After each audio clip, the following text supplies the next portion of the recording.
Morning. Are you coming in then? Good morning, and what a show we got lined up for you today. We really have a special one lined up in store. I'll be serving up dishes of brill and lamb for Simply Red star Mick Hucknall will be in the house. Yay! He'll be dropping by the house very shortly. We've got the amazing Claire Smith, who will be inviting our cameras into the kitchens of a 3 Michelin-star restaurant Core as she prepares another stunning plate of food. The world-renowned chef Wolfgang will be dropping by via Beverly Hills to serve up one of his signature dishes. Alicia Vasey will be back as well. She'll be giving us some great advice on what food you can forage down at the seaside this summer. And we've got a seasonal masterclass in store for you, how to make the delicious summer vegetable tart.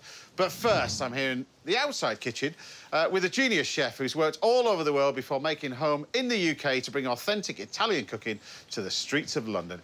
It's a good mate of mine and the show. It's Francesco Mazzei. Buongiorno. I thought we'd cook outside because we've got the pizza oven as well. Oven. Oh, my God. Imagine a life without pizza oven. Exactly. Boring, right? So before I start cooking, what are you going to be making for us then? I'm going to make one of my signature dish, which is tortelli with burrata nduja, grana padano cheese, and balsamic vinegar, a classic Italian dish, which I'm sure you make it sound amazing before you even taste it. It tastes good. It's so nice. It's the best dish we cook today, anyway. This is from Calabria, is it? Or... No, it's basically nduja from Calabria. Right. It's basically a dish which incorporates all the beauties of Italian cuisine. So burrata from Puglia, nduja from Calabria, balsamic from Modena, fresh pasta from Emilia-Romagna. So it's a bit like an experience of Italy on a plate. So. Experience of Italy on a plate. There we go. Right, we're kicking things off today with an experience of Yorkshire versus Hampshire on a plate. I love that. Via the Lake District. All be explained in a minute. I'm going to do a bacon rarebit using some of this amazing bread that we've got on here. So the first thing we do is get on our bacon and we're going to get on our bread. So this is like a simple little rarebit. We've got a beautiful little bacon over here. And I'm just going to... Smoked bacon, right? Smoky bacon for this one. Which I'm going to pop that on there. I've got to do a decent amount because we've got a fair few crew in today, so... OK. I thought... So that was only for me? Well, it is for you, but I've got, you know, you've got to feed quite a few of the others as well. So we're going to fry off this bacon, and we're then going to concentrate on our rarebit over here. So rarebit are these ingredients over here. So you start off with beer. We've got English mustard, a little bit of Tabasco. I use a little bit of Henderson's, but that's a bit northern thing. And then you've got some cheddar cheese. Wow. But it all starts off with this amazing bread, because you can see this in front of you as well. Now, as well as, I mean, you've only got to go around the corner in Italy to meet the amazing produce you'll get anywhere. Yeah, but when we started this about sort of 2 years ago now, in lockdown, we wanted to introduce all the amazing suppliers that we have all over the UK to you at home. And what's been amazing about this journey doing it is the hidden gems, the amazing things you find. And I think today is no exception for this as well. So before we start sort of eating this bread, as I'm going to sort of char it on here, we're going to then go to the Lake District to speak to Catherine Connor and Aidan Monk, who owns the Lovingly Artisan Company, and they've produced this amazing bread. So welcome to the show, guys. Hello. Hello, welcome. We can see you there. So first of all, how did it all start, really? Because, Aidan, you were a chef, were you? You were a chef by trade? I was the chef by trade initially. I trained as a chef and I went through college and I did hotel management. But after that, I got a scholarship to Boston College of Culinary Arts. And while I was in Boston, I sort of got inspired to start my own business. And when I came back from the States, I opened a little French sort of patisserie artisan bakery in Kendal, way back in 1988. And was the ethos to do that, the bread that we have here, or has that been a development over the years? No. So over the years, where we are now and the business we have now, we started 12 years ago. We started in a small way, and we started it just to make sourdough. And over the last 12 years, it's gone, you know, from strength to strength. So how did you get involved in it, Catherine? How were you roped in at this point? That's so true. That was a bit of a by accident. So, you know, my background was photography, marketing, business development, and then we got together. So we sort of united our skills. Aidan taught me to be a baker because I really wanted to understand and know and have that depth of knowledge, and I'm really grateful for that. So it just sort of works how two creatives, but approaching being an artisan in a very differing way. But slightly different working hours, I suppose, being a photographer to sort of being a baker as well. don't do much photography at this time of the night, at 2 o'clock, 3 o'clock in the morning. Exactly, yeah. Oh, gosh, you were so right. I used to think, back in the day, that I worked really, really hard. And then I met the world of artisan bakery. And this morning we were all preparing for Kedal Farmers. And I think we were actually in the marketplace at 4 a.m. setting everything up. But I've got to say, James, I absolutely love it. And I've found where I want to be as a creative. Right. And so I really love just actually working with Aidan in a very visual way, just using those skills. I think the storytelling is very important. You know, what makes our bread different is how we source the ingredients. So it starts with the flour. So it starts with, from Gilcher, organic long straw grain. That's really important. These old long straw varieties have flavour, have massive amounts of flavour. And it's not just wheat. We don't just use wheat. We use emmer, we use einkorn, we use spelt. We use all the ancient grains. So that long straw and the way it's grown organically, it produces a flour and a flavour that you just don't get from modern wheats. And then it's milled on the farm. That's the other beautiful thing about this, is it's milled fresh on the farm. So we call, and the flour is milled for us and then delivered to us. So we get a delivery every week of freshly milled flour. And then our job really, then we put it through a long fermentation sourdough process. So 24 hours is the minimum that we give all of our breads. So we take that long. Our starter, I started nearly 35 years ago. I started our sourdough starter by soaking some organic raisins. So this is anybody. I just want to stop you there. Anybody that's never tried to make this, 35 years ago, you mix flour and water together. That's your starter. Yeah. Left it in a warm place, and you keep feeding that over the last 35 years. Every day. And we make bread with it. We make thousands of loaves every week. It is magic. And from the same thing. It is absolutely magic. And it is the magic of that lactic fermentation that's actually involved in so many of the good foods that we eat. Relate all back to that magic of that fermentation. But the real beauty and the real relevance and the excitement about it now is that lactic fermentation and the way it alters the proteins in the flour, and it breaks down the proteins, it develops the flavour, it makes it really digestible for people. And with all the new science about the gut biome, that people are starting to understand that bread like this should be at the centre of the table. Well, you can tell you're as passionate about it as what you were 35 years ago as well. But where are you getting these? You mentioned the grains. I'm just going to recap what I've got here. I've got some of your amazing bread. I've crisped up some bacon. I'm going to make this simple little rarebit now. I'm going to thicken it up with a little bit of flour, some egg yolks to this as well, and then put it in the oven. But where do you get the flour from then? Where does the actual grain come from? Because that must be from specialist suppliers and stuff like that. I mean, presumably you're working with theirs hand in hand, really. We get it directly from the farmer. So the man who grows that grain mills it, and then we get it directly from him. So we don't buy it from a central supplier, we buy it from him. We also buy from a big Cotswolds organic mill as well. So we get that from the Cotswolds too. So we can't just rely on one miller, because we make nearly 10,000 loaves a week now.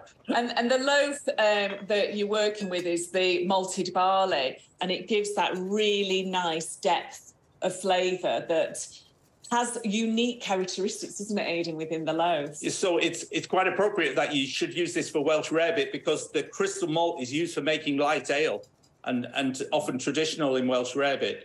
So, well, I'm doing the right thing so far. I'm just going to show people the little bit of rarebit. We then just add a touch of flour to this. I've got beer, I've got a little bit of the cheese in there, like that, and then we've got a couple of the spices. I used a little bit of Henderson's. We've got a nice bit of Tabasco. In we go with the egg yolks.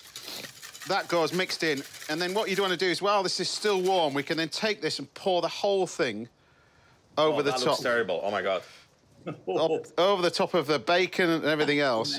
And then I'm going to pop that in the wood-fired oven. I'm going to serve that with a little tomato salad with a touch of sherry vinegar and olive oil and things like that. So you currently you're still doing all these farmers markets and everything else. So I'm assuming you've got a shop up there up in Kendal.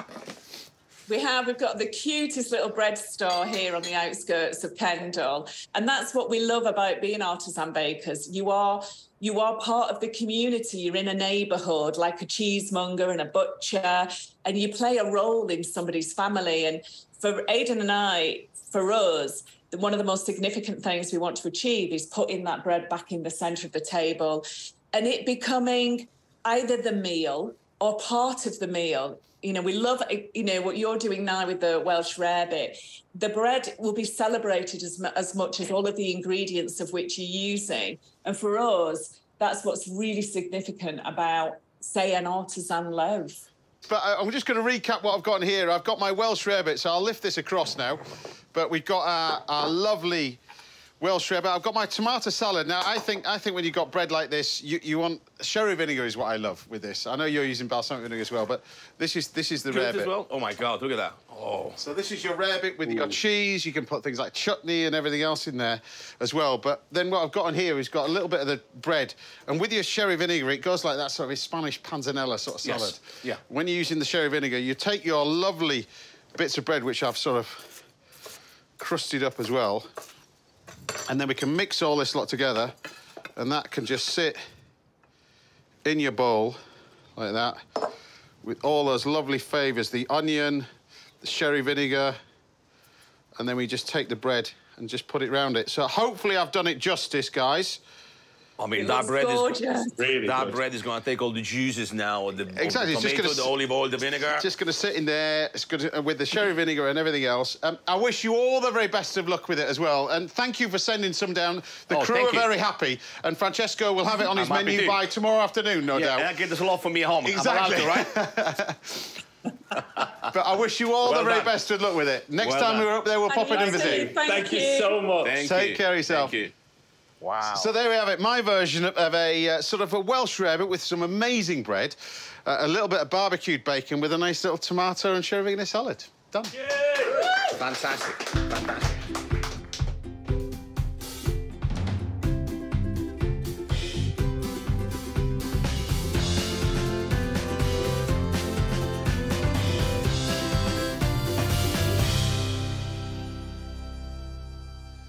Right, I'll serve you some of these tomatoes with a little bit of bread. And then a nice little bit. Don't be shy, right? Well, don't be shy. No, don't. A bit of the old rarebit with it as well. The crispy bacon. There you go, Chief. My God, man. Look at that, yes. A Welsh rarebit cooked from... Look at that. Gentleman James Martin and this beautiful bread. It's lovely. Isn't that amazing, the bread, don't it? What a great success story, you know? Yeah, I mean, the guy was very passionate. Very passionate. Yeah. That's good, too. There you have it.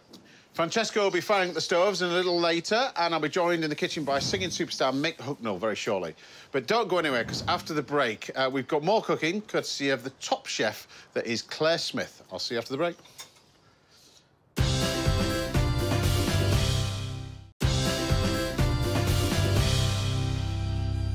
Welcome back. Now we're showing you how to make a seasonal summer veg tart in this week's little masterclass. And Simply Red star Mick Hucknall will be dropping by this very kitchen very shortly. Right, it's time for another recipe. And this week we're dipping into the archives and making another visit to the 3 Michelin-starred kitchen of Claire Smith as she treats us to another mouth-watering plate of food. Enjoy this one. This dish is called charred chili chicken with jasmine rice. It's another team favourite, something that we cook for ourselves when we have a break, and it's literally start to finish 30 minutes. So we're going to start off with the jasmine rice. We've already rinsed this rice off. You should always rinse rice before you start to cook it. Pinch of salt, and then we just put the water straight in. Now, general rule for cooking jasmine rice, we say it's normally double the water to rice. When it boils, we're going to put a lid on it, pull it off to one side, and it's just going to rest for about 10 minutes. Next, we're going to get the chicken onto marinade. So this is, firstly, a little bit of corn flour, some soy sauce, probably about 3 good tablespoons of soy sauce. Same with rice wine vinegar. Then we're going to give that a bit of a mix. Bring it all together. This is just to marinate the chicken in. The reason we're using corn flour when we go to fry this, we're going to get a little bit of colour on this chicken. I prefer to use chicken thigh for this kind of a dish. It's a little bit more succulent and tender. It tends not to overcook so quickly. Breast can be a little bit dry. But we're just going to mix that through. And that's going to go into the fridge for about 15 minutes just to marinate. Next, we're going to toast these peanuts. We're just going to get a little golden colour on them to bring out some of the flavour. These are going to add a great crunch and texture to this dish.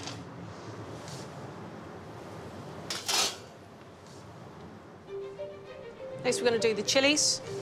There are hundreds, maybe even thousands of varieties of chilies, but generally you can pick these up at most supermarkets. They're not too hot. Obviously, if you leave the seeds in, they can be a little bit spicier. I'm going to leave them in for this. And now we're going to fry these, and we're going to colour them till they go completely black, and it's going to be that charred chilli flavour adding bitterness to the dish with just adding more complexity.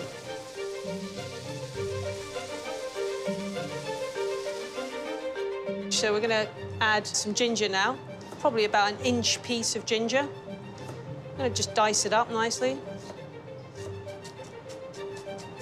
The ginger's going to, again, add a nice heat to the dish. Again, adds a little bit of bite and texture when you're eating it. Next is the spring onion. We're going to slice nice and thinly because we're going to add them right at the end. They're just going to, again, add some crunch and some freshness to the dish.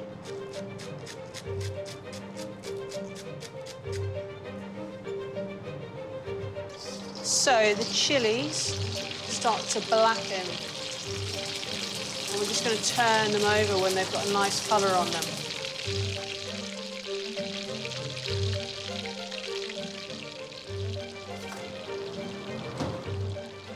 So those are the peanuts. You can see they're nicely toasted all over. Take it about 5 to 10 minutes. So the last thing we're going to chop up for the dish is some coriander. I love coriander, it's super fresh, especially in Asian dishes. What we're going to do is actually just chop the stalks and everything. There's no need to pick it down for this. We'll just fold it over in a little bunch and cut it quite roughly. If you cut herbs too much, you kind of bleed all over the board and bruise them. We're going to add the coriander right at the end, just before we serve the dish, because it's really fresh and we don't want to cook it. So these peanuts, we're just going to chop them roughly as well. Again, peanuts, great in Asian dishes. Just add that texture and crunch. And the reason for toasting them is just kind of brings out that depth of flavour. And with dishes like this, they're actually incredibly simple. So you want everything to be super fresh and tasty, and it just kind of brings everything together.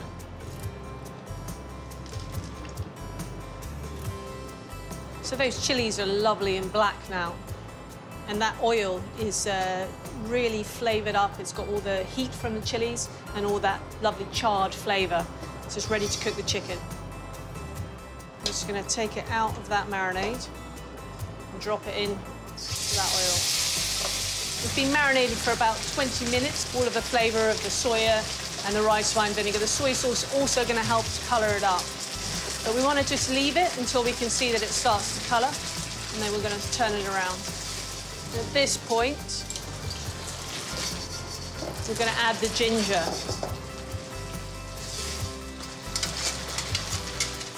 30 seconds with the ginger. We want to leave it fresh again. We don't want to cook it too much. So now we're going to add some soya sauce and rice wine vinegar. So this is 50-50. This is going to add lots of umami and acidity to the dish. And let that cook for, again, about 30 seconds. Now the corn flour in the dish is also going to start to thicken it. And we'll just see that start to happen. The last thing I'm going to add is just a little bit of chicken stock. A couple of small ladles, and that's just going to add a little bit extra to the sauce. OK, so that chicken is cooked now. I'm going to put it off the heat before adding the fresh ingredients. In go those spring onions, the peanuts, and the coriander. I'm just going to reserve a little bit back to garnish the rice with at the end. And we're just going to stir it in. Stirring it in, we're not going to put it back on the heat at this stage. And that's it. That's really simple. And you can see all that lovely sauce has coated that chicken.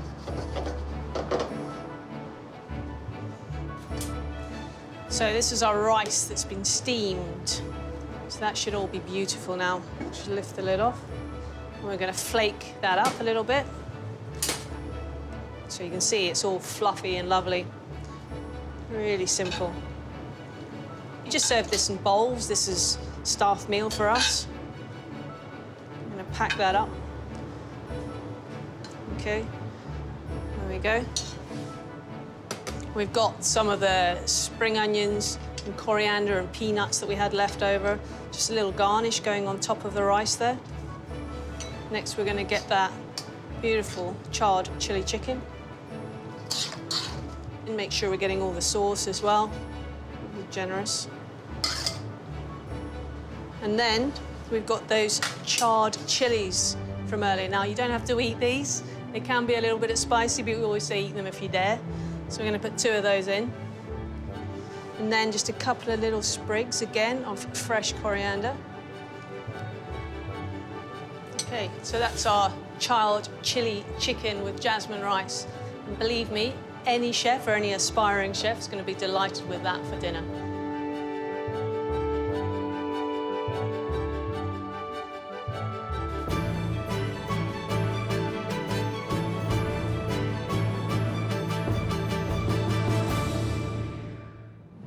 How good does that look? Now, Claire's not the only world-class chef in the show today.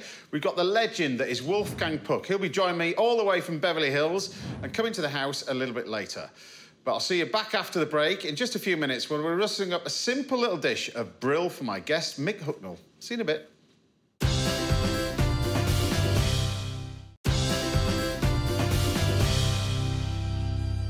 Welcome back. Now, the legendary chef Wolfgang Puck will be sharing his soufflé recipe for us very shortly, and Halifax's finest forager, Alicia Vasey, will be here in just a while. But first, I'm here with a singer who sold a staggering 60 million albums and soundtracked our lives with his unforgettable songs. It's the one and only Mick Hucknall!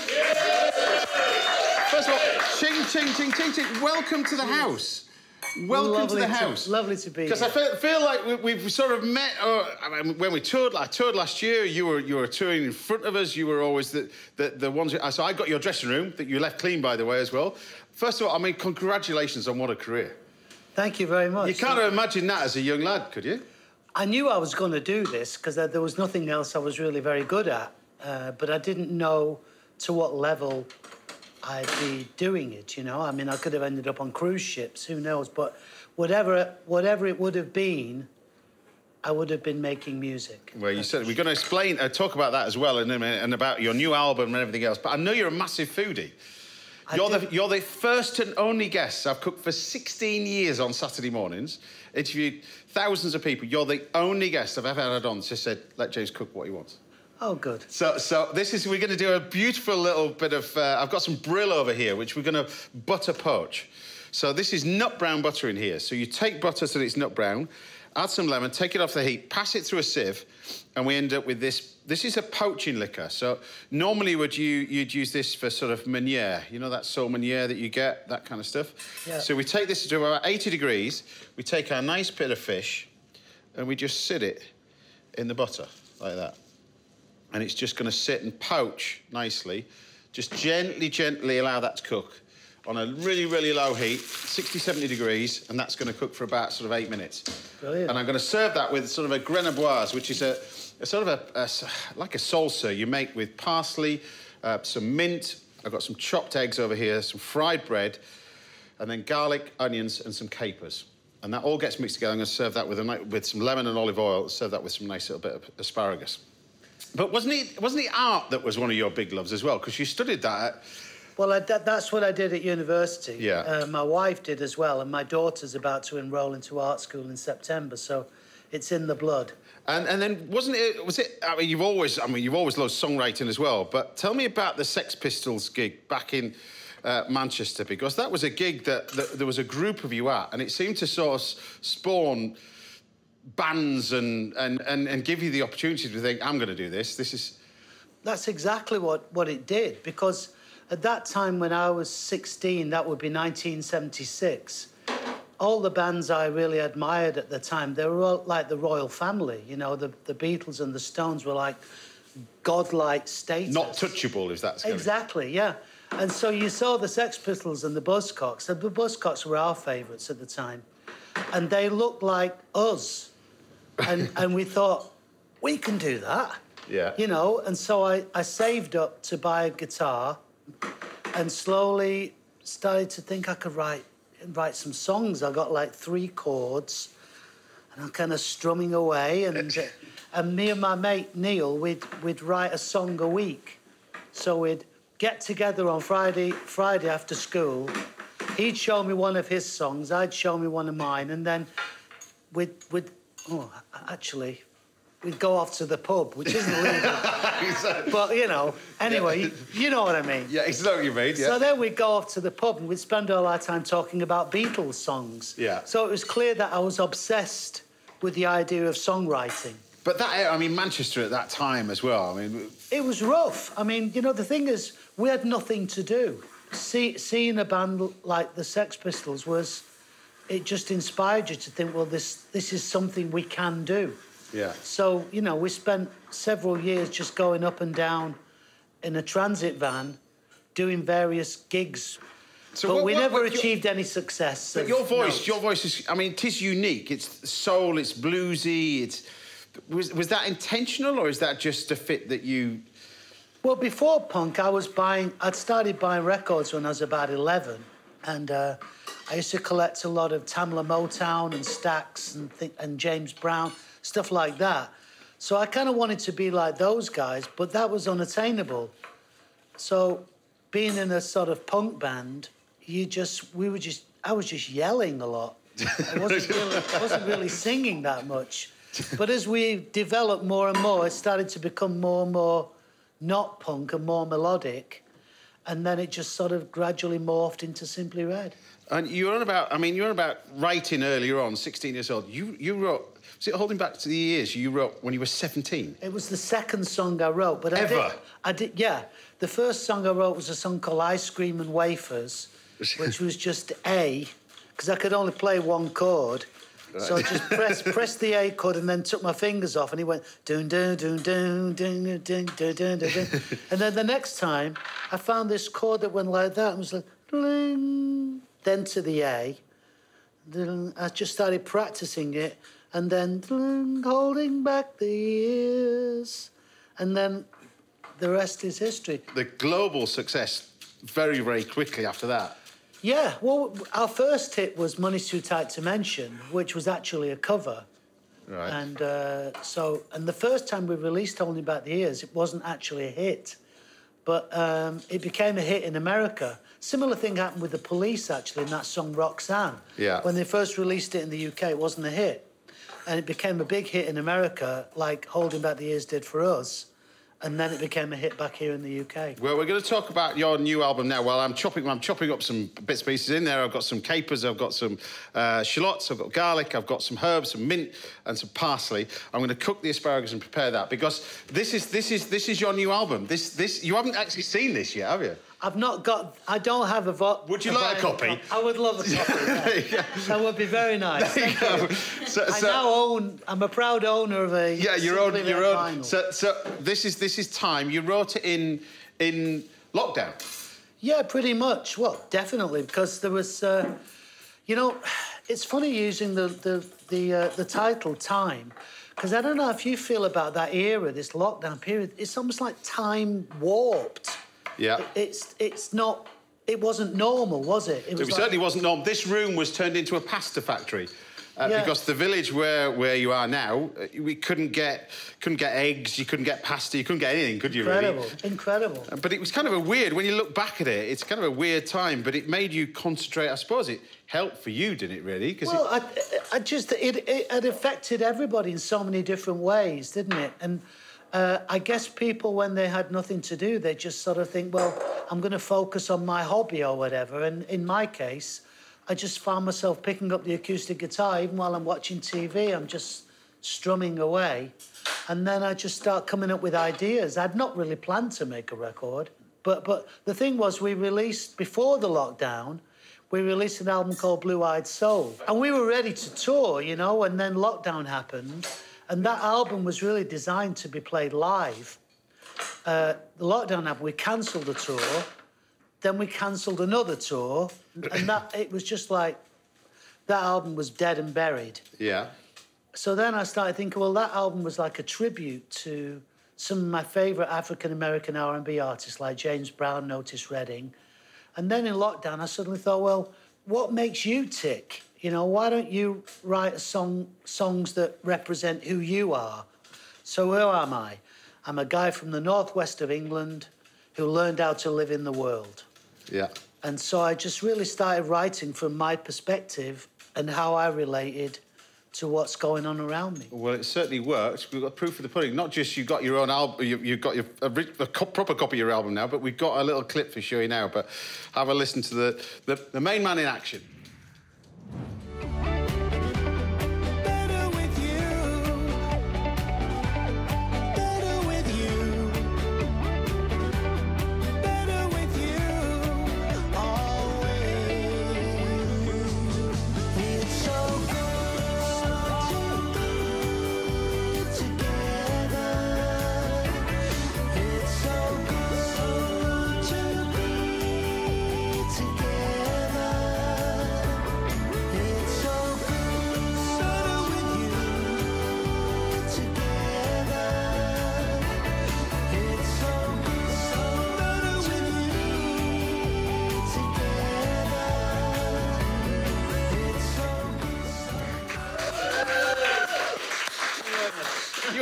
You ain't lost it, have you?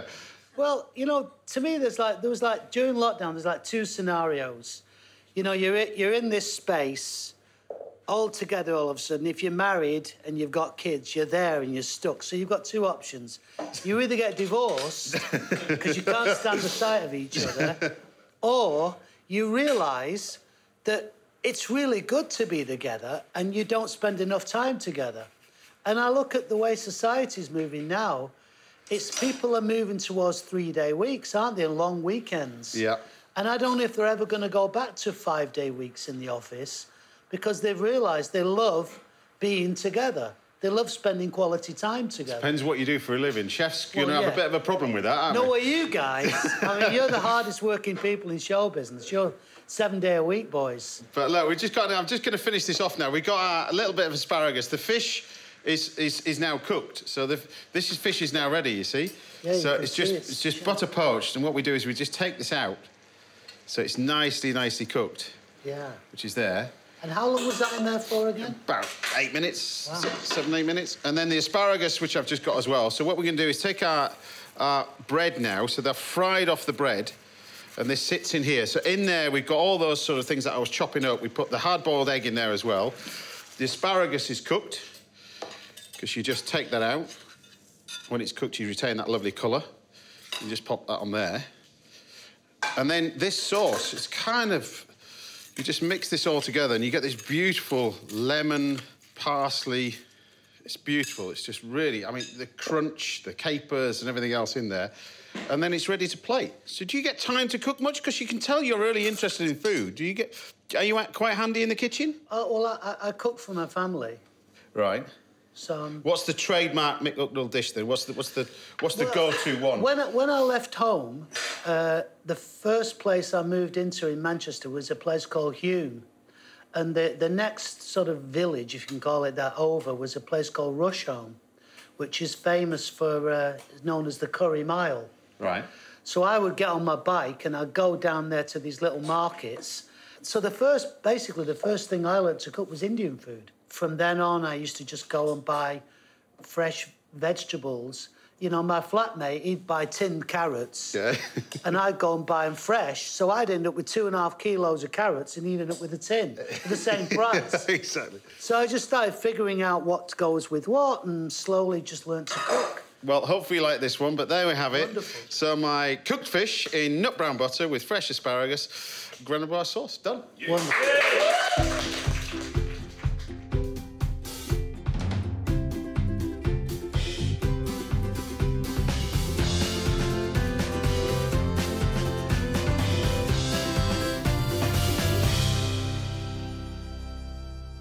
There we have it. Mick, your first dish.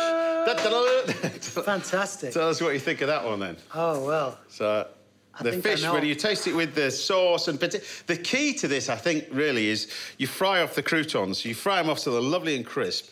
And you see me, I put that right at the last minute so the croutons stay crispy, and I think that's what you want with the fish and everything else, but... Yeah, I see what you mean with the lemon and the fish. The lemon and the fish and the sauce and the...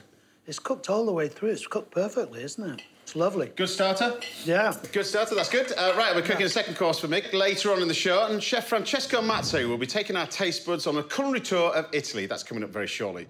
But join us again after the break when one of the world's most famous chefs, Wolfgang will be here from Beverly Hills to serve up his signature souffle right here in the house. See you in a bit.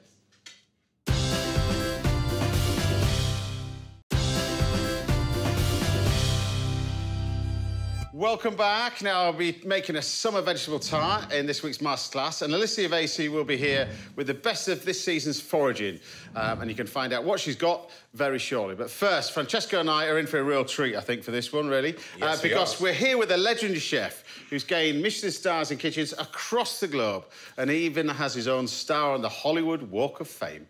It's the brilliant Wolfgang Puck.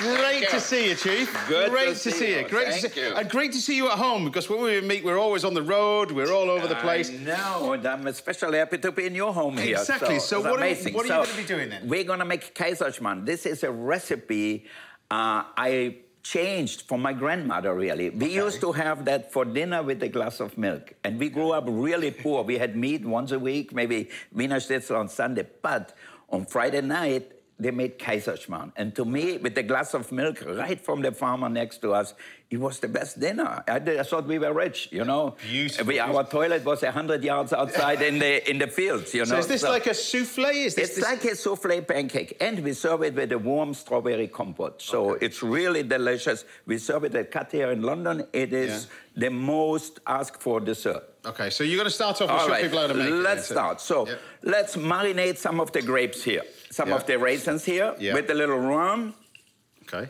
Not too much. You had this when you were a kid, did you? That amount of rum? We like the smell of rum. A little orange juice. Yeah. All right. And a little white wine if you want to. But you can add the rosé what you're drinking also. So we'll leave that one side, Okay. Let's put that away. Okay. So we marinate them. I made some here already, so that way you can do that a few hours before. Then I have about 5 egg yolks here. Yeah. Put them in our bowl. Now you mentioned Cook. Cook's your restaurant in London. Yeah. But you know, I mean, you've got an amazing career. If you don't mind me asking, you started out life as always surrounded by food. You mentioned your family. You know, you're surrounded by cooks and food was such an integral part of your life. My mother was a chef, a professional chef. My grandmother was a great home cook. I mean, she cooked noodles and made these giant raviolis, really amazing, with no money. You know, that's really amazing when you see. So this was in Austria. Yeah. So then you decide to leave Austria to then. Was it France that you drew you that? Because you had an amazing experience in France. Yeah, absolutely. So I went to France and worked in a restaurant in south of France you might know called Beaumanière. And there, my light went up in my head, and I said, I want to be a chef, I want to cook, and the rest of it is history. Well, we're going to fill in the blanks in a minute. Okay, good. All right, so I'm going to add the raisins here. Yeah. Okay, then sugar. Yeah. So you say this is like a pancake mixture, and then we're going to incorporate the egg whites to it as well. Yep, okay. And the flour. Yeah. Okay, we sifted the flour before, mix it well together. Okay, and you know what? A little rum. Yeah, a little bit more. All right. Yeah, we love rum. Francesco likes rum. I love it. I can vouch for that. I know that. Okay. A cigar as well sometimes, but a little bit of lemon zest. Yeah. Now, obviously, been in France is one thing, but then you made that transition to go to America. Yep, I came to America. And wasn't that in Indianapolis? In India, I love auto racing. You are a big fan of cars. Yeah. And somebody offered me a job in Indianapolis. I took the Greyhound bus from New York to Indianapolis. It's like going with the Greyhound bus with a bus from here to Nice or somewhere. Right. You know, it took like 36 hours. How old were you then when you first went to America? 24 years old. Yeah. All right. Okay, good. Okay, here we have the egg white. Yeah. And then I have a little sugar here. First. Yeah, turn it on. A pinch of cream of tartar. Yeah. Okay. Voila. So a young 20-year-old going, no, 20, yeah, so I ended up in Indianapolis, and I said, because I lived in Monaco too, so, and I love the thing, so I said, oh my God, this is Indianapolis? Yeah. I thought it's gonna be like Monte Carlo, like Monaco, you know, it's all flat and everything. And I couldn't leave, I had no money, so I spent a year there, got my green card, and then moved to LA. All right, look at that. The egg whites are growing already, so we add the sugar little by little. Okay. So then you go from Indianapolis, but then as a young, you know, a young chap, you end up opening this iconic restaurant. Yeah. In Hollywood. In Hollywood called Spago.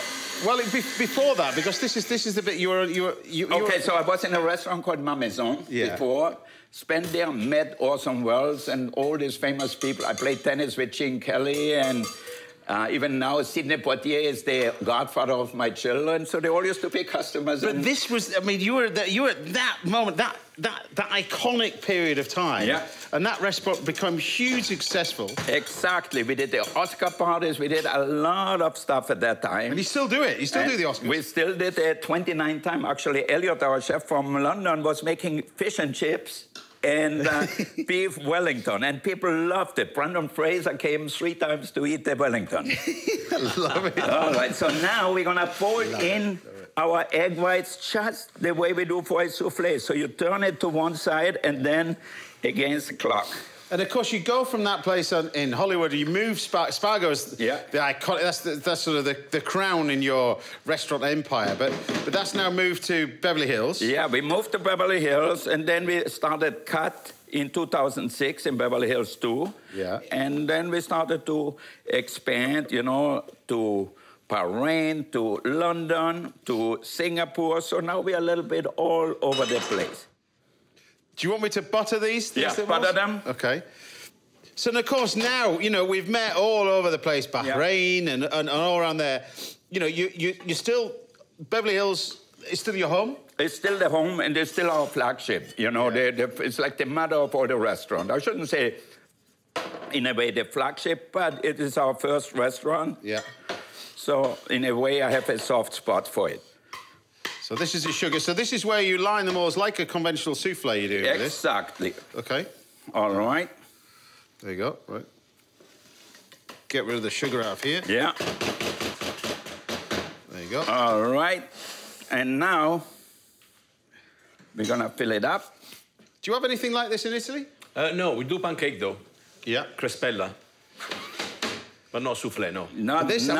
But is this a recipe you have in Austria, or has this been tweaked over the years? No, that's been totally tweaked. As a matter of fact, when my mother came the first time, may she rest in peace, and she saw me, I told her this is Kaiserschmarrn. She said, that's not Kaiserschmarrn. And when I went with my wife to Austria, with Galila, and she ordered Kaiserschmarrn in a restaurant, and then she sent it back to the kitchen and said, that's not Kaiserschmarrn. They said, what does the American woman know about Kaiserschmarrn? So I'll put that in the... Okay, put it in the preheated oven here. Yeah. All right. I mean, I was trying to... We get briefs on chefs and briefs on our guests, and Mick Hucknall as well, and I'm looking, I'm thinking, restaurant-wise, 9 restaurants in Japan.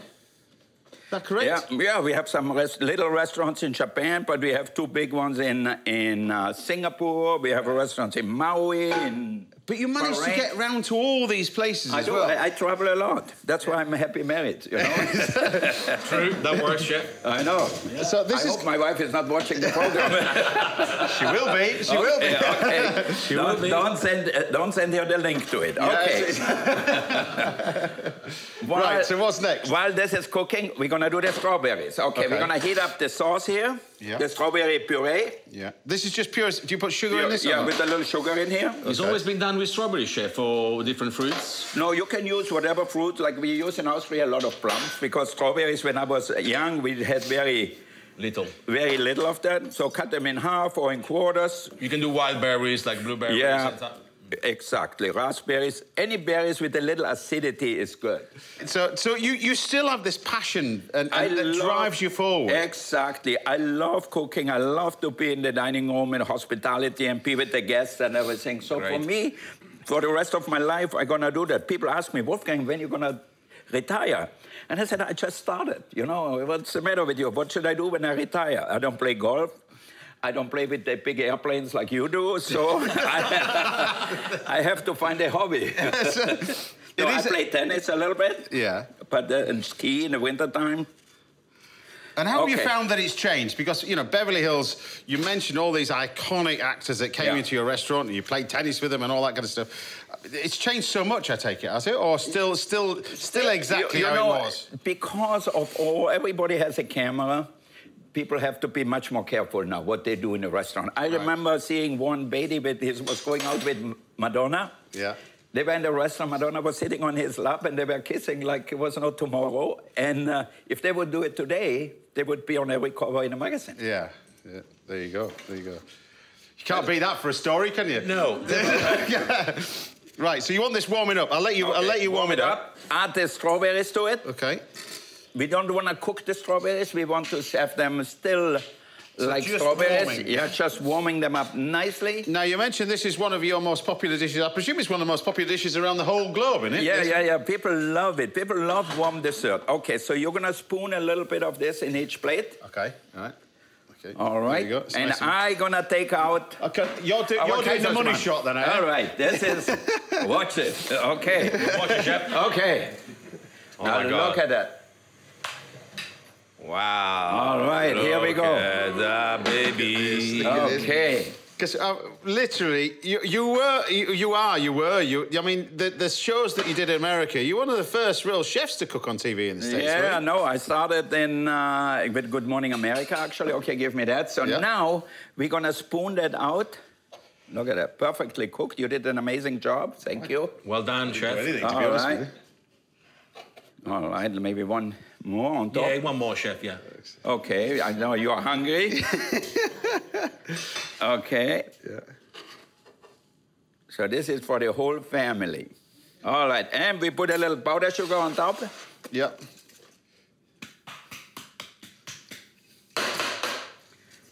Okay, we have one more in the oven, but let's not forget it. Bold, chef. Go with it. All right. So give us the name of this dish then. Okay, so this is the Kaiserschmarrn my way. You know, you get Kaiserschmarrn in Austria often, but never as light. So because we have it for dessert, we want it to be light. As a kid, I used to have that for dinner with a glass of milk, a little schnapps in it in the wintertime. Yeah. So that was it. But if you're eating that much, why aren't you the size of me? Okay, you get the small one and Francesco get the big one. All right. Okay. Wolfgang Cook, everybody! Okay.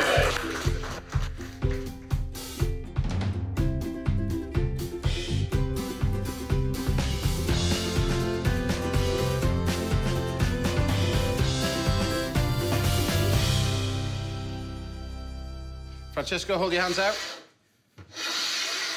That's yours. There we go. Right. Chef. What about you? Well, I'm diving into this as well. You get a little strawberry, and then the Kaiserschmarrn, you have to eat it together, you know. Okay.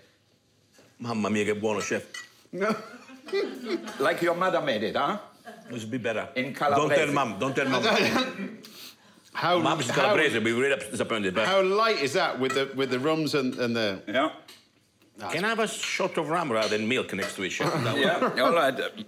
Well, if you want to go to sleep, put a little rum, extra rum. Wolfgang Cook, everybody! Yay! Now, Francesco will be trying to top trump that recipe. Yeah, I'll do my best. Show as well, and I'll be giving you a master summer veg tart. That's coming up very shortly. But join us again after the break. We're taking a trip down to the seaside with top forager Alicia Vasey. See you after the break. All right. That's delicious, that, isn't it?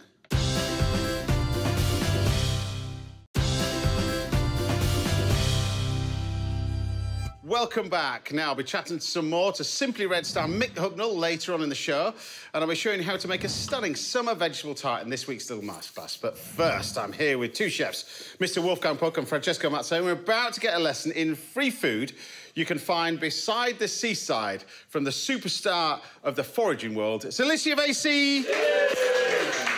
This lady, Wolfgang, is a superstar. I can see you get all this free food from here. Exactly. Well, you want to come to America with me? Yeah, all right. See you, James. Yeah, there you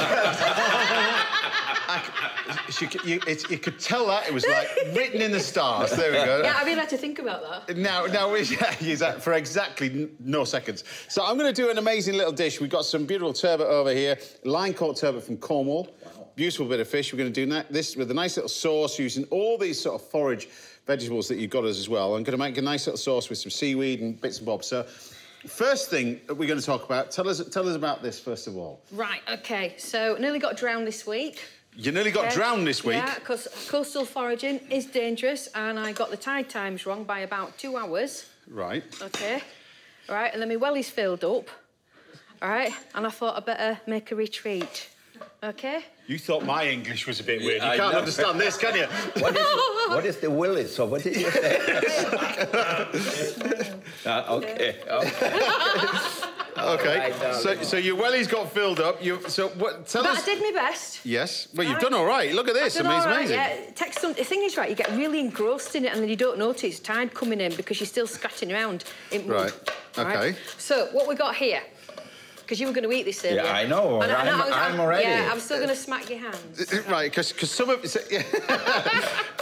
Tell us about what we've got in here, then. Okay, What's this one? Sea vegetables. Go on the coast, and it's absolutely fantastic at this time of year. There is a lot of sea vegetables around. So here we've got sea purslane. Now, have you used sea purslane before? Yeah. Have you used it? No. Right, OK. I am not only in Brighton or somewhere. Where you find this stuff? Right, now you can eat. Well, maybe we smoke it in California, but I am not sure. All right. Yeah, maybe, yeah. Right, so I always think it's more like apple rind. Yeah. OK? Like you've got a bit of an apple rind to it.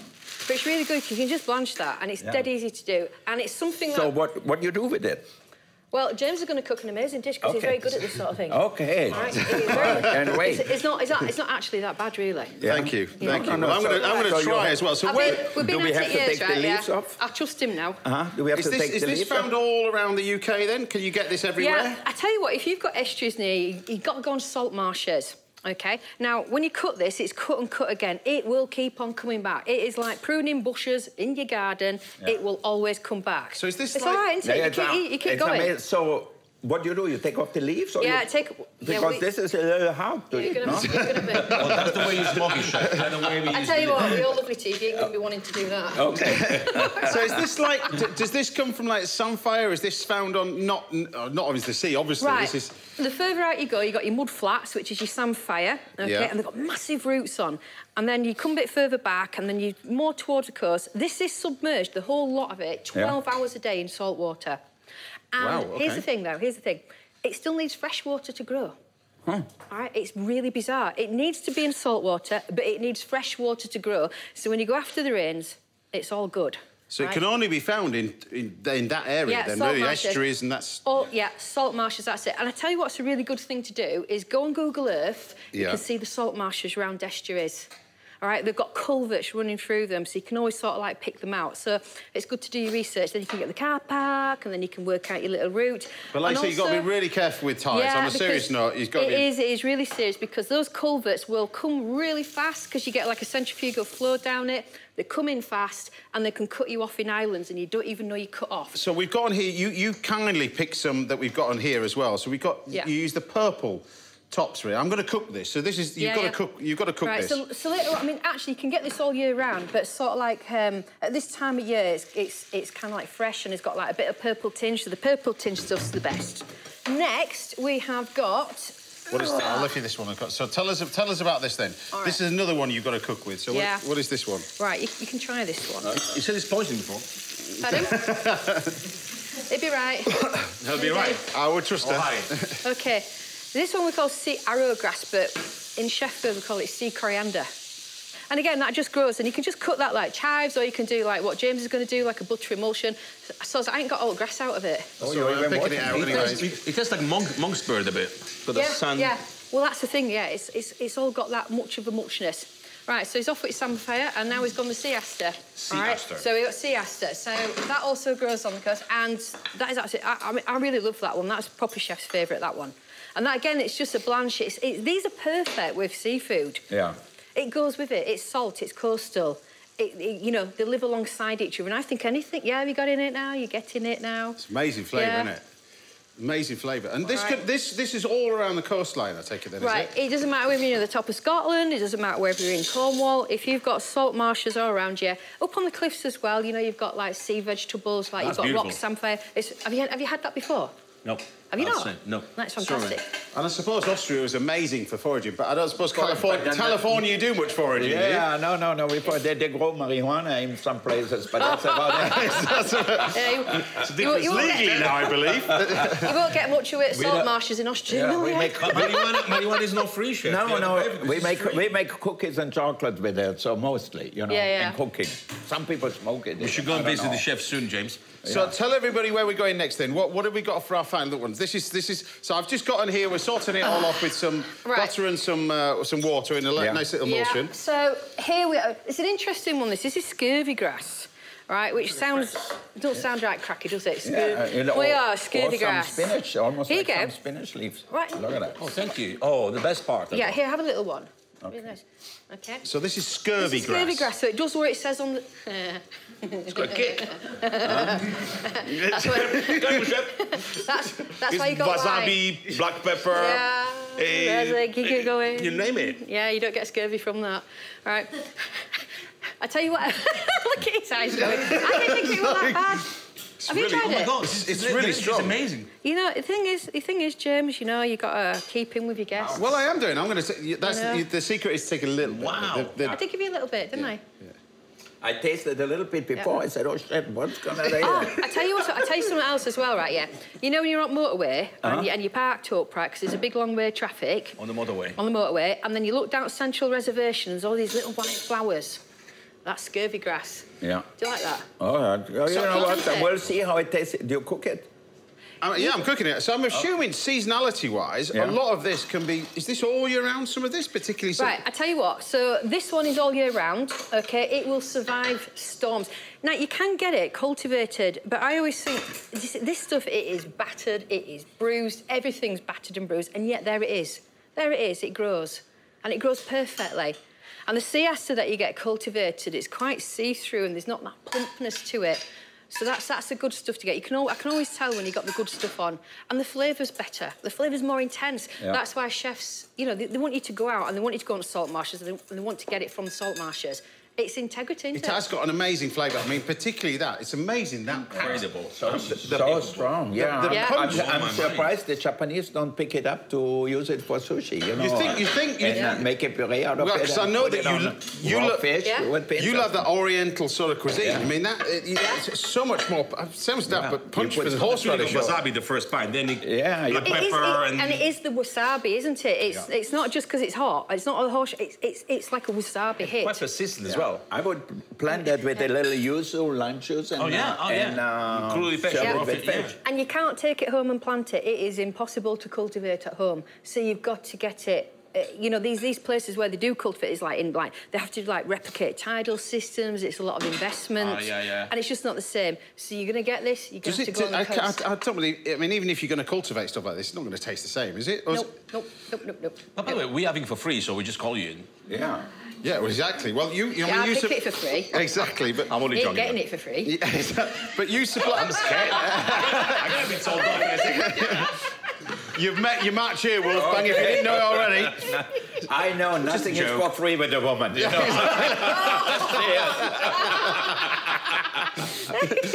Right, I've got to finish off. I'm married a few times, so I know. Do you know what? I didn't think I would be talking about this while I'm cooking fish this morning, to be honest with you. Well, but anyway, love goes through the stomach, too, no? Exactly. This is the last dish, because obviously I'm going off with Wolfgang now. Exactly, yeah, you're disappearing off in the sunset. So, look, we've just got on here a nice little bit of sea vegetables on the top, like that. You've been, don't you know? Yeah, a little bit of... Yeah, I know I've been binned. I knew that was coming anyway, but we're just going to take a little bit of that over the top. And then finally, I'm just going to pick... This is strong stuff, so I'm going to take a few bits of this. I tell you, the trick is, the bigger leaves are not as potent as the smaller ones. So let me do the job, I just learned from the lady. I'm just going to put a few of these. Yeah? He doesn't like mine. He doesn't like mine. Just that, go on then. OK, thank you. Just put a few... So the bigger leaves are the less pungent ones. How come there's only 2 plates? Huh? There's 3 of us. Yeah. I'm not going to have some, darling. I'm not arguing either, but...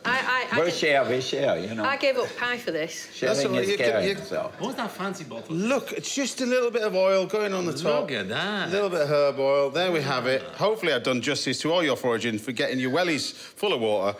We'll explain what that is while we're on a break. But there we have to Wolfgang, because he's still got no idea. But anyway, there we have it. My cooked sort of turbot with a nice little sort of, well, forage sea vegetables done. Easy as that.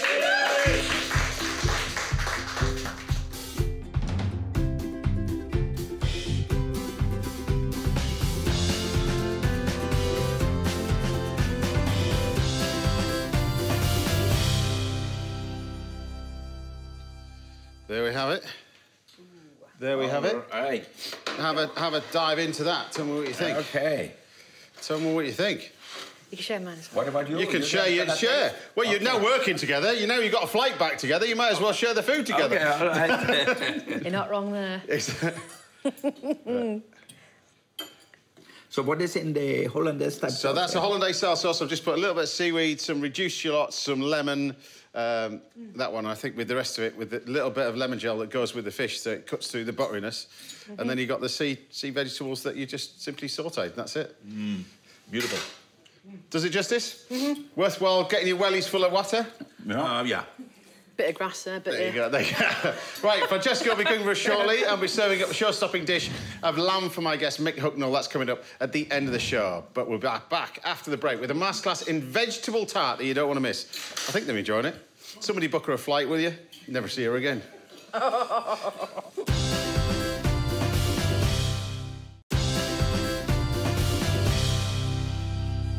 Welcome back. Now I'll be treating Simply Red star Mick Hucknall to a feast of lamb with Jersey roll potatoes. That's coming up shortly. And Chef Francesco Mazzei will be bringing a taste of Italy to my kitchen next. How weird life is. I don't think I'll be saying that at 20 years old. But first, it's time for this week's little masterclass. And this week, I'm going to show you the best way to use summer veg to make a delicious tartlet. So I've got some beautiful veg over here. We've got broad beans. I've got some, well, mange too, also sweet peas over here. I've got some beautiful peas, a little bit of goat's cheese and some cream cheese, just to show you how to build this all up to make a beautiful tasting little vegetable tart. But it starts off by making the tartlet. Now, you can make this out of short crust pastry and bake them in the oven, but you never really get it thin enough. And so often with tartlets like that, particularly even when you buy the shop-bought ones, the pastry's too thick. So this is a little chefy trick that we do in the restaurant. So you start off with some phyllo pastry like this. So some shop-bought phyllo pastry. Now, you can do this with phyllo pastry, or you can do it with wonton wrappers. Right, it'll work with either. But either way, if you are using phyllo pastry, what you have to do with this is just keep it covered to keep it dry, moist, which you've got in there. So don't let it dry out, otherwise it's just going to crack. So once we've got our pastry like that, then we can take our bowl. The reason why I'm using a bowl this big, because I'm going to use one of these little tartlet cases. Obviously, the smaller the bowl, the smaller the tartlet cases. You really got to find some form of cutter or something like that that fits your tartlet cases. I'm using these little non-stick ones. And we then take our pastry and we cut all the way around, like that. So all the way around, the same thing again, like this. Nice sharp knife, all the way around there, like that. And then we can lift that off, and that's your nice little cut out bits of pastry. Then, you need a few of these. So when we're doing this in the restaurant, we're making sort of 20 at a time. But you take your pastry, there's no need to add any oil on this, but you push the pastry into there, like that. And then we take the other one and place that on top. You do the same thing again with this one. Push it in, make sure it's sort of central a bit, like that. Take the other one and push it on the top. Now what you need to do is compress these together. And when we do it, like I said, in the restaurant, we've got probably 10 or 12 of these and a bigger fryer, because then what we do, rather than bake these, which you can do with weight on the top, alternatively, you can drop these in the fryer. So we fry these now. Now, what you do have to do is keep your spoon on top of them, because what'll happen is they'll start to souffle up and puff up. So I'm cooking these about 160 in the fryer over here. You don't want the oil too hot, So they're only going to take about a minute, so we'll just wait for these to cook nicely. Just keep a bit of weight in the centre, like that. Really, really simple to prepare, like that. So once we've got these, then we can just tip out the excess oil, like that. And then just leave them to one side. Just leave it to one side, let it cool down like that. You don't want to be messing around with them when they're still hot. And then we can turn our attention to our filling. So the filling is a selection of different vegetables, but we want to build up textures and layers of flavour. So for the first one, really, we're just going to do a little pea puree. So we take frozen peas for this, are fine. You can use fresh peas. You've just got to cook the fresh peas for a little bit longer. But the frozen peas gives you a little bit of colour. Nice little bit of double cream, like that. Touch of black pepper, nice pinch of salt. And we're just going to warm this up with a little knob of butter in there. This is a really simple little pea puree. Nice and easy. So you're just going to warm this lot up in the pan and everything else. Doesn't take very long at all. Warm it up like that. As soon as it starts to boil. There we go. And then I've got here a nice little blender. So you want a blender that'll get it nice and fine, ready for that. As soon as it comes to the boil, take it off, because you want to retain the nice colour of the peas as well, so don't overcook anything. So this is going to go in here. We just blend it.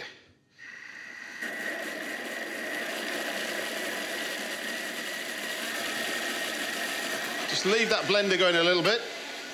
Meanwhile, turn our attention to our other filling. This is a little bit of goat's cheese, so you can use some goat's cheese, you can use a little bit of cream cheese, combination of the two. Like that. Let's take that off. Yeah, you can see. You've got a beautiful, look at the colour of that. It's amazing pea puree, but you haven't overcooked the peas. If you overcook the peas, it's just going to ruin. So a touch of lemon in here. Mix that all up. And this is also your filling. So this is just a little bit of goat's cheese, a little bit of cream cheese mixed together. Like that. So that's that bit. Oh, you're done for that bit. I'll then take out the other bit of your pea puree, little texturised puree peas.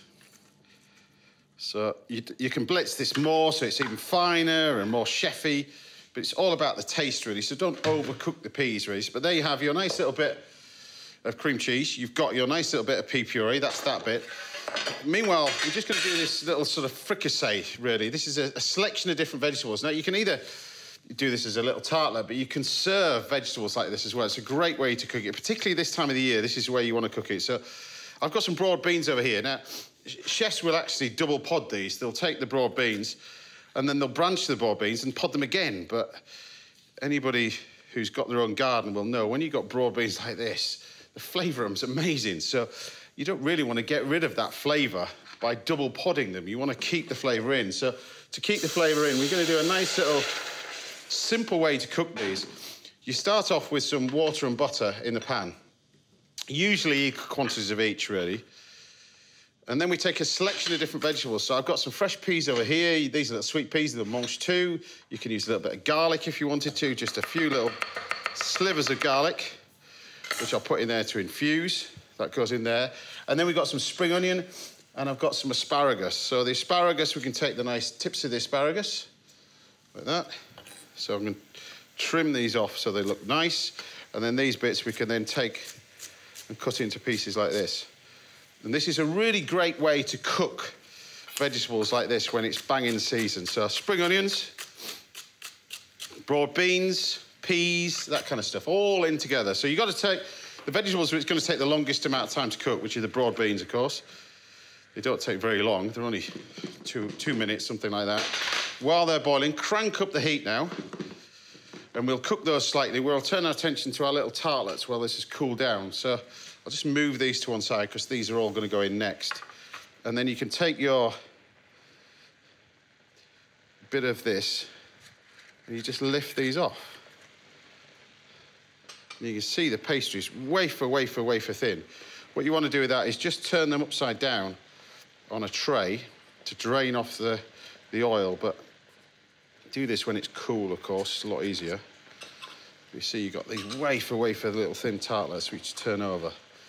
nice and thin like that. If you turn them over, all the sort of the oil drains underneath. When you're doing the large ones like this or small ones, the process is still the same. It's nice and simple. I've got a few that I've done anyway, but those are there. And then we're going to finish this off now. So this is starting to boil. We can then add the rest of our ingredients. Fresh peas are going in. The asparagus, that all goes in. We can now take some black pepper. A nice pinch of salt. And this is all about the flavour now, been keeping that flavour of all these amazing vegetables. And you see the amount of water that I've got in there. It's just a small, small amount, that water and butter. That's going to give this beautiful emulsion to cook them in. And you can see you retain all that lovely colour. So by cooking it in sequence and not throwing everything in together, it's so much nicer. And then the final bit, we can then just take a touch of mint. And mint's so strong as well, so don't overpower everything. That's probably enough. Just this, and we're just going to take our mint like that, and then pop the mint in. Give this a quick stir. You see, I mean, it's so simple. You could just serve this as a side order or something like that. But even just this as a dish in its own right, it's just wonderful. Fresh summer veg like this. It's always a good idea having a tray like this handy. A lot of chefs will have these sort of things. They just drain them off. But you can use kitchen paper as well. But you take your vegetables, look, and they're all cooked. You've got this amazing flavour from it as well. And then it's really an assembly job now. You're bringing everything in together, all the different textures, all the different flavours. So you can grab your little tartlet over here, and you can see, look at that. It's wafer thin, like that. Now, with like I said, you can do the large ones, you can do the small ones, and then it's really sort of building up the flavours you have in here. So what I tend to do is just put a little bit of this pea puree in the bottom, like that. So a little bit of that. And then you've got some of this amazing sort of cream cheese, goat's cheese, that kind of stuff sits in there.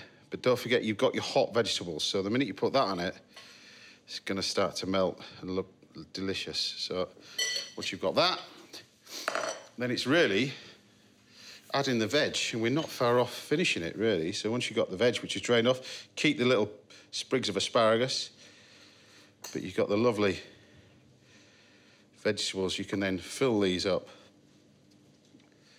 And while it's still warm, that cheese is starting to melt now underneath. We've got a few bits of asparagus spears. We can just put on, just trim these down a little bit. A few bits of asparagus on here. Taste it to make sure it's nice. It's really lovely, like that. And then, finally, we've got a selection of herbs and a little bit of oil. So whichever herbs you've got, really. And this time of the year, I've got things like amazing bronze fennel in the garden. This is amazing. If you go to the garden centre and get some of this fennel, it's really spectacular with veg like this, but for fish and, I mean, cooking lamb as well on the show as well today. But a lot of people just think fennel with fish, but with stuff like this, it's amazing. And then I've got little tiny little herbs over here, little basil, which I grow in the greenhouse, and then some edible flowers. These are sort of lovely over the top. And then finish this. I've seen this in supermarkets now. You get these, I mean, chefs have been doing it for years. You take the remaining herbs that you've got left from your fridge, and rather than throw everything away and waste it, we blend it into a nice little oil, and it produces this wonderful little oil. And you can buy it now, like that. If you are going to make it yourself, you've got to blanch the herbs beforehand, but you've got this delicious little green oil that we can just sort of pop around it, around the edge. And there you have it. It looks more complicated than it is, and it all starts off with that simple way to make a little vegetable tart with that pastry. So now you know you need phyllo pastry and a deep fat fryer. Easy as that. Yeah. There you go. If there's anything you'd like to learn about in a masterclass, then do get in touch. We see if we can help out right here on the show. Time now for a quick break, but join me again in a couple of minutes when the genius, Mr. Francesco Mazzei, will be taking us on a tour of Italy with a one-pot dish of pasta. I'll see you in a few minutes.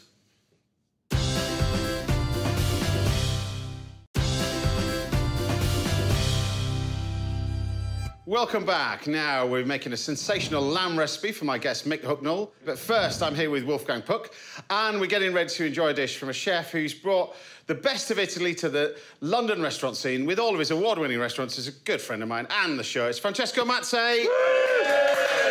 Buongiorno, buongiorno. How are you? Now, Wolfgang, this gentleman can cook Italian food. Well, you know what? The proof is in the pudding. Get started. All right? I'm hungry. I have to eat Parmesan. Can you stop eating my grana padano cheese, please? All right, I love that. So what are we going to be making here? What is this? You're going to take us a little venture, a little tour around Italy. Yeah, it's basically what Italy's got as its best here. We're going to make tortelli with burrata, ricotta, nduja, balsamic vinegar, hazelnut, and Swiss chard. So we're going to start off with pasta first. So tell us about the pasta. Yes, basically, pasta we're going to do is just double zero flour, rimacinato di semola, and eggs. As simple as that. Okay. But of course, because pasta needs to be rest for a while, we make some pasta here, and we've got some pasta sheets for you already made. Okay. You can find the recipe on the website everywhere. Okay. So the first thing we do, look, the burrata's been losing a lot of water, and that's very important. Okay.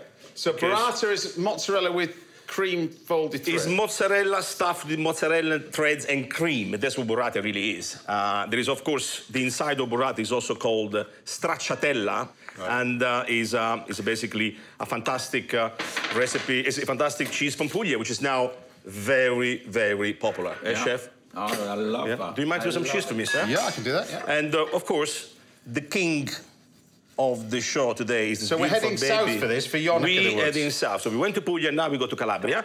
It is called nduja on duja. It's basically a soft salami, which I'm going to let the chef... with a lot of spices in it, huh? Yeah, it's quite spicy, but it's not... You should try some, chef, if you know. Honestly, Wolfgang, it's amazing. Right. Well, we'll take it, thank you. Never mind. That's yours. Very good. Do you want some bread with it? If you have some. Yeah. Okay, maybe some pasta in a bit. I love this gentleman. I mean, Calabrese will be very proud of you, chef. Very proud. It's good, a little spicy. He's never going to eat all that, trust me. Yeah.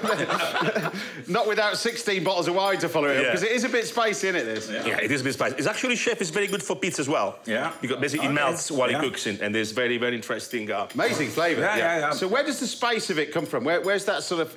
But it's from paprika, but where is that paprika in there? Or? It's a chili, dried chili, and then grounded. That's what it is. And there is some chili seeds and chili skin as well. Okay, so what you do is basically is this.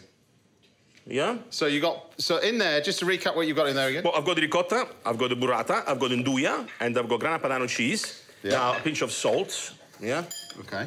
So where does tortelli come from? Tortelli is from north of Italy. You know, it's nothing to do with Italy. So that's why this dish is basically an experience on Italy on a plate. It's a dish that we got.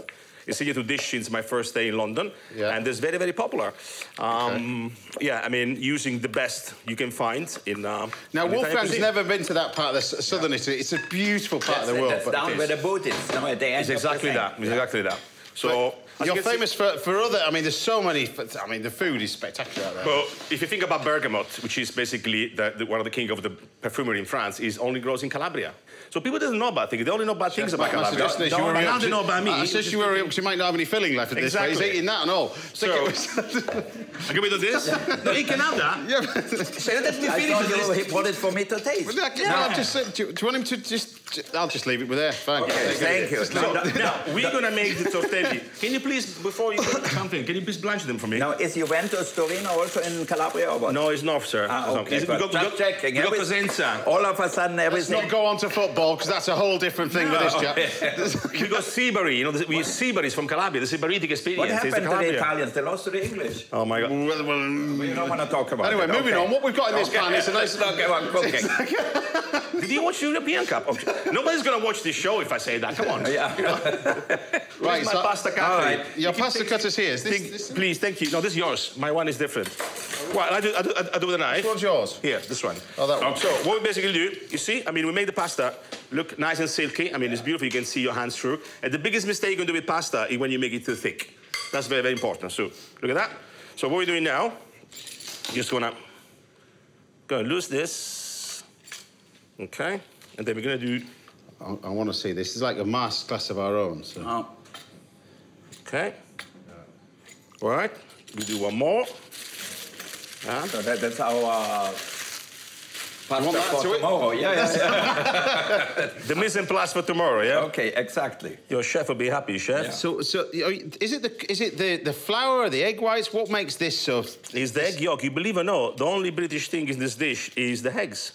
They're beautiful because it's beautiful bullfrog eggs and they've got this very lovely color, which is absolutely fantastic. So, you know, the big mistake sometimes people does is using eggs to close the hedge. But what we do, can I get a knife, please? Here. Yeah.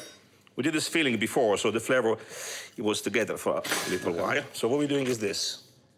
Look at the color of it. Oh. All right. Yeah. Beautiful parcels of food.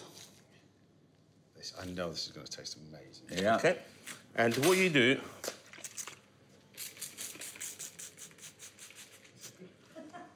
Is no gin. Did you use that for your hair too? Or what? Look, you see. Okay, so what you do? Yeah. Yeah. Just close like that. Okay. Right. Can I do this? Because I've never done this before. So. You're using this. I'm using this. So what you do is basically do like that on the corner. Yeah. Tack. And what you do, turn it. You do a beautiful pasta shape. All the same, please. Yeah. Exactly the same like this, James. Yeah. Yeah. Good man. You've done this before, right? Well, I think so. Yeah. Yeah. Good. Like that. You see, the water basically is good because it doesn't get Why have I got this thing and you've got that thing? because you're very professional. I'm not. What do you think, All Sean? right. Amazing. You're using that. This one is usually for the broth, for the stuff. Okay. So what you do, close it back again. Okay. And then again. Isn't this supposed to represent something?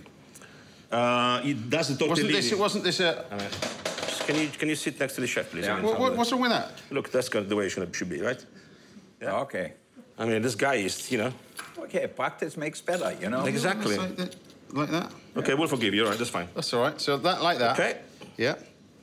And then, as I was saying, if you put water rather than eggs, the edge, they're nice and they're not that hard when they cook. Yeah. So is even in the way he cooks as well in the, I can't believe water. I'm doing this in front of Wolfgang put with this stupid plastic thing. It's okay, you can do that. I'm doing it purpose, chef. Okay, all right.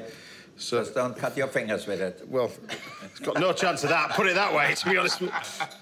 So we've got the beautiful broth cooking there. Usually you cook in the pasta water, but this one is going to be it's a chicken broth and a bit of water. What we're going to do, just use a bit of butter, just because James likes butter. I usually do extra virgin olive oil, chef, but noblesse oblige. What do you mean? You're using butter? Yeah. I know. It's against your religion, no? Yeah, but if I don't use butter, it's not going to come in the show anymore. Yeah, it's only allowed back if he uses butter in one recipe. Okay. Exactly. Right, so balsamic vinegar, I put some olive oil, some salt. I will put a little bit of nutmeg if James helped me out a bit.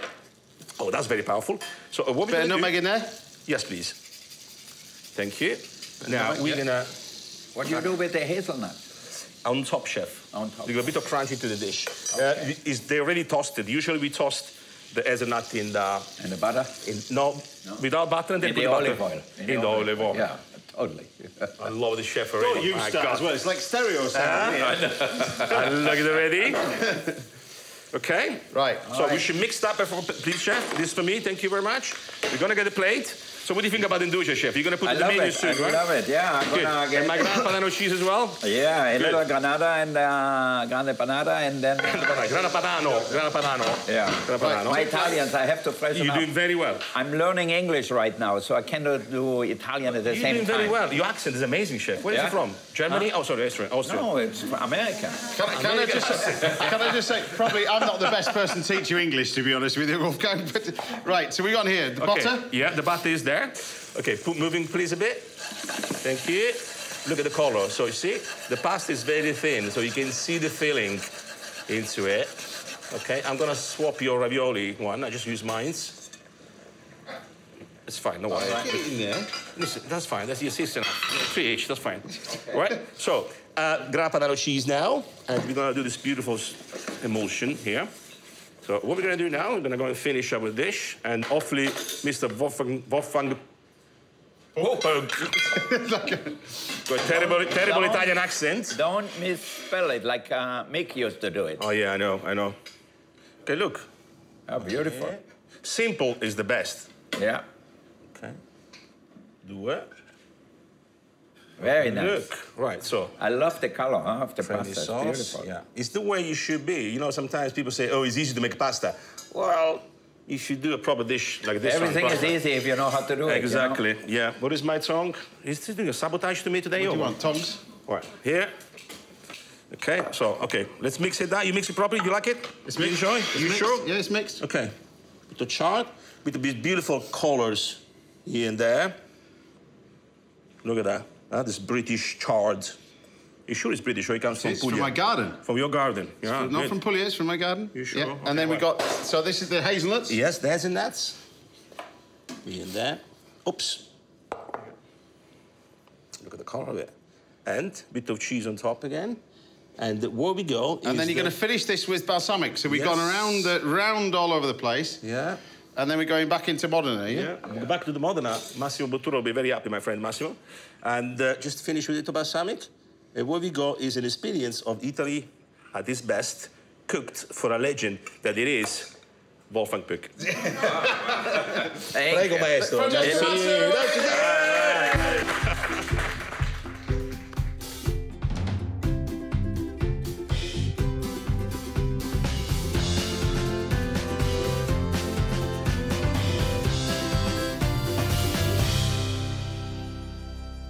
Yeah, looks delicious. It's amazing. It's amazing. It's good, that, isn't it? Good feeling. Good feeling.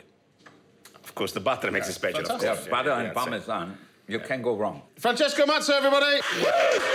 Now, these two will be sticking around for the final part of the show, so we've still got time for one more final course, so join us again after the break when I'm going to rustle up an epic feast of lamb for all my guests, including Mick Hucknall. I'll see you then.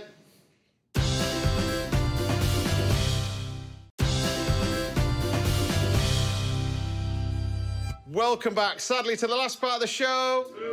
Hey, but I'm back in the kitchen with all my amazing guests. Wolfgang Puck, Francesco Mazzei, and the one and only Mick Hucknall. We're going to do a dish of crushed Jersey roll potatoes. We're going to do this with roasted lamb. We're going to do this amazing sauce to go with it as well, because this was, we talked about it earlier, the choice of food was up to me. So Mick said, just cook what you want, so that's what we're doing. So, all right, so I'm going to get you to drain off the potatoes, that's okay. right. Take 10 of these and crush them with some butter. Crush them, you mean? Crush them. Okay, all crush right. crush them. We have an English lesson too here. Well, it's like... crush them. All right, there you go, drain them off in there. Meanwhile, we've got the rump of lamb over here. I'm going to take a little bit of oil and cook that with some garlic and some fresh thyme. We've got a beautiful rump of lamb over here. This is from the Lake District, this rump of lamb. It's absolutely delicious. It's called a fat tail lamb. So they use this Middle Eastern lamb, which is amazing. It's got a big fat tail. The tail is like that wide. And so it's basically, it's got a tail, fat tail lamb. Big fat, it's called the clue is in the title, fat tail lamb. And then we're going to cook that with some garlic, some thyme and everything else, and that's in there. So I'm going to get Wolfgang to add some butter in here, and we're going to start to fry that. Thank you. Oh, everything better with butter. Yeah, exactly. I know Francesco is not happy. He will put olive oil. Exactly. So this is going to get, basically going to take this and throw it straight in the oven. This is going to go in and we'll roast that, and I've got one resting as well. So the sauce for this, though, is the epic bit. So the sauce for this, you can carry on. The sauce for this is... I mean, he's treating Wolfgang Puck as a commie. Do you realise that? No, well, he's a decent... He's a legend. I'm well paid, so it's okay. This is twice in a month we've met as well. I know, twice in a totally. month. So we've got our sauce over here. So this is the sauce. This is white wine vinegar, soy, veal stock, and brown sugar. So this is a really unusual mix. And then you cook this for a good sort of 15, 20 minutes, and then you add some fresh mint to it, pass it off through a sieve, but look at the brown sugar going. This is going to be the glaze with the ribs that we've got in here. You cook this and you make... What made you choose the veal stock? Veal stock, otherwise it's too sweet. otherwise. It's veal stuck in there, and you don't really make lamb stock anyway, do you? Not really, no. You can't really make it. It's quite fatty. Lamb fat's great. Yeah. Lamb fat's great when it's crisp, which is brilliant to taste, but lamb fat, its essence is not. So you bring that to boil, cook this for about 20 to 30 minutes, add some fresh mint, pass it through a sieve. That's the sauce done. All right. Over here, I've got some chard, which we're going to wilt down as well. And then we've got the lamb chops over... the ribs over here, which are basically just poached. So in there for about an hour, left to cool, chop them up, and then you've got this sauce, and we glaze the sauce over the top of here. And this sauce gets put over the top, and then we're going to grill these over the top of here. Oh, and then put these so they get looking. sticky. Chinese lacquer, huh? Yeah, so they get sticky under the grill. Okay. So you've got the new album out now. So explain to everybody, this is album... What number is this in the list? I'm more interested in the food. sorry. I'm joking. What did you say? Sorry. What's the album? What's it called? And this is it. Yeah. Your album called, Time. The album's called Time, folks. And what number is this in terms of the album? Because it's unlucky for some. I think it's 13. That's it. Well, it's been lucky for you. I mean, 60 million albums, pretty impressive. Yeah. So you must be touring for this as well, then, are you? I'm not really. I'm going on touring mainland Europe in the summer. Right. Doing the summer festivals. We turn it off. And we don't come back to the UK until 2025, which will be our 40th anniversary. 40th years of Simply Red? Yeah. Wow. But you know, we were talking earlier about touring in America and stuff like that. But I mean, you had huge success in America quite early on, you know. We had 2 number 1s in America. But I like being at home. I don't like being away so long, you know. Touring's tremendous. In early parts of my life, I was away for a whole year. But now I've got a family and a wife.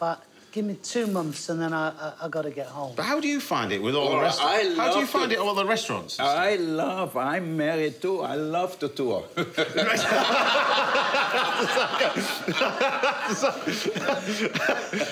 But how do you manage all those restaurants? Because you've got... I have a lot of great people everywhere, so that makes it a little easier to do things, you know, and...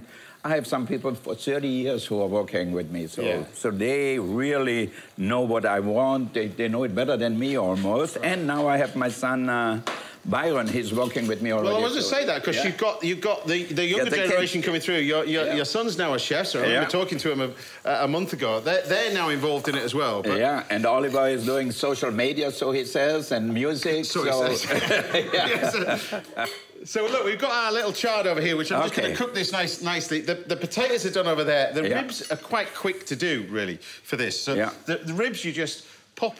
Well, that's the rump of lamb, but the ribs you can see you're starting to glaze these. So if I can get Wolfgang to then glaze these a little bit more with that sauce. Okay. There we have it. There you go. Just a little bit more of this sauce over the top so it gets lovely and sticky. But the idea is to finish this off with mint. Now, because you've got this sort of flavour with the sweetness and everything, you need sort of a sharpness with it. This is pickled shallots. So I've taken some sugar, some water, some white wine vinegar, and then brought that to the boil and add the pickled shallots to, or add just sliced shallots with it. But you get this amazing sort of richness with it as well. And then we're almost ready, really, to plate. So you've got the lamb like this, which is done. I'll just leave that to one side. I'll switch this off. There we have it. Okay. Here's the controls, all right. Yeah. There's the lamb. And then you've got the lamb rump, which I've got resting over here, which we can then lift out. I take this to about sort of 45 degrees, something like that, centre, and then just leave it to rest. Just cover it over, leave it to rest. That smells good. It smells all right, doesn't it? It'll do. And then, all right, we are ready to eat. Huh? Well, we think we're about ready. So if you can put a nice little bit of potatoes on each of those. Look at that potatoes, man. I know you like pasta, but sorry.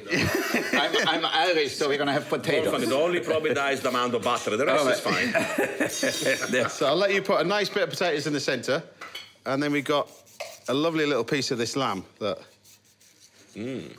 So we've got a couple of slices of this. Oh, perfectly cooked too, huh? Well, I do try, Chief. It looks like you know what you're doing. Well, I've been winging it for 16 years on Saturday morning. So you're new in the business. Well, I am. Nobody's found out yet that I'm just properly winging it. But look, we've got a nice little... And these ribs are just... They'll just fall apart. That's the thing with these. When you taste these, they'll just... Everything will just fall apart nicely on there. And we'll take another one. Lift these up. Tasty? Yeah, good. You like that? A little hot, but it's good. Tasty, though, aren't they? Delicious, yeah. And the glaze makes it. Yeah. Thank you very much, Chef. A little bit of that. And then we got a few bits more of this. Yeah, just a little bit more of this chard to go with it, just a touch. And then finally, can I put a little bit more of that sauce? A little bit more over that. And then this just gets sprinkled over the top. It's quite strong, this sort of stuff, but it's going to work nicely with this. And then finally, we just take a little bit of this pickle. So you just take some pickle over the top. I've never had a guest that's so intrigued about food that's been on the show. Look at that, he's concentrating. Yeah, well, no, even the Italian. Exactly. I'm salivating now. I cook all the time, this is why I'm interested. Especially going, every day. Album? What are you talking about? What am I touring? What am I doing? Yeah. But look, we just got a nice little bit of... I think Mick gonna open a restaurant, I can see it. I couldn't put in the work, guys. You work way too hard for my... little bit of pickled shallots over the top. So there you have it, my sort of... rump of lamb, braised ribs with a beautiful little sauce and pickled shallots. Done. Yeah. All right.